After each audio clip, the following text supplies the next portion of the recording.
ఈ రోజున ఈ ఆదివారం పూట కూడా శ్రీ భద్రసంయాదయ ఛాయ సమేత శ్రీ సూర్యనారాయణ స్వామి యొక్క దివ్య మహోత్సవ కార్యక్రమాలు అక్కడ మహాసభహిత అన్యోన బ్రహ్మ సహాయంగా ఈ యొక్క గ్రామంలో కూడా తమ ద్రవ్యాల పదార్థాలతో కూడా ఈ కుటుంబ సభ్యులంతో కూడా విశేషంగా ఎంతో దివ్యశాస్త్రంగా భక్తి శ్రద్ధలతో ముఖ్యంగా మనస వాచ క్రమంతో కూడా ఈ కార్యక్రమాలు కూడా ఇంకా జరుగుతున్నాయి. ముఖ్యంగా ఈ సమయంలో కూడా ఇప్పుడు కూడా మీరు ఎదురు చూస్తున్న సమయంలో దీన్ని కూడా సూర్య యంత్రం పిలుస్తారు.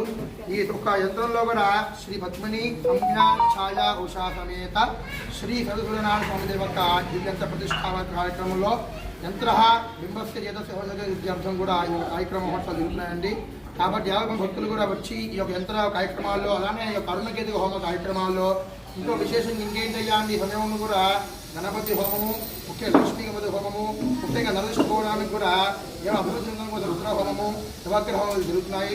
భక్తులు నమస్కారం చేసి నమస్కారం చేస్తున్నారు. ఆదిత్యాయ నమః.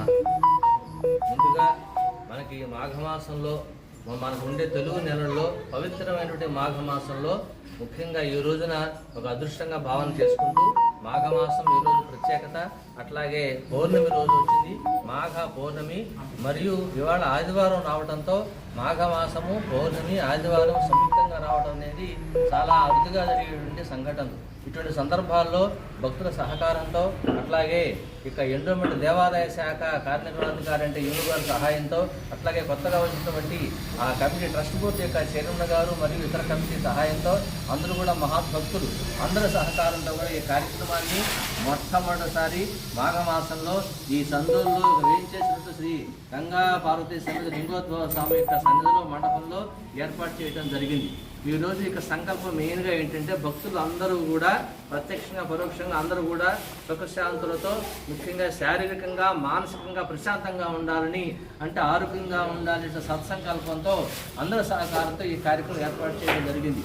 దీనిలో భాగంగా ఇప్పుడు సూర్య యంత్రం ఏర్పాటు చేశారు. ఇక్కడ ఆ యంత్ర స్థాపన జరిగి మంత్ర ప్రభావంతో సూర్య ఆవాహన చేసి యథాశక్తిగా అర్చనలు శాస్త్ర ప్రకారంగా చేసి హోమం కూడా లక్ష్మీ గణపతి పూజతో మనకు ప్రారంభం చేసి చివరిగా ఆయుష్ హోమం ఆరోగ్యానికి సంబంధించింది కాబట్టి ఆయుష్ హోమం, అట్లాగే ఈశ్వరుడు సంబంధించి ఇక్కడే ఉన్న శివాలయం కాబట్టి రుద్రోహోమం యథాశక్తిగా చేసుకుని చివరిగా ఈ మహాసౌర యంత్రంతో పాటుగా ఈ సౌర మహాసౌర యాగాన్ని చేయడం సంకల్పించాము.